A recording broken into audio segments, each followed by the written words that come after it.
Now let's take a look at creating user groups. A user group is a collection of one or more users who share the same properties, such as system access. User groups can have a big impact on the way a user perceives the study. On the right-hand side of a user's profile, we can see the user groups. This tells us all of the groups that this particular user is associated with. On the left-hand side, let's click on the Groups tab.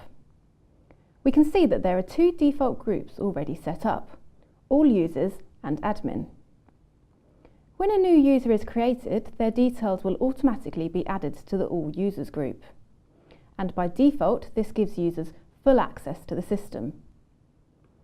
If a user is placed in a new group with restricted permissions, but also still belongs to the All Users group, they will still have full access by default. Users cannot be removed from this group, but once all other groups are set up and in place, the All Users group can be restricted.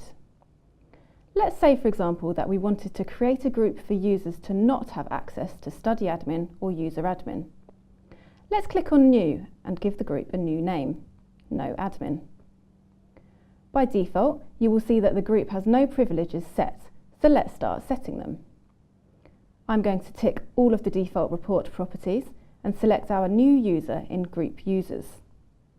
Lastly, let's set the System Access properties. In this case, I'm going to give all access except Study Admin and User Admin. Now let's save this new group. Before we test this new login, we need to restrict the All Users group. Click on All Users and remove all access apart from the Report Designer in the System Access section. Let's save. We are now ready to test this user's access. Let's log out and log back in with these new user details.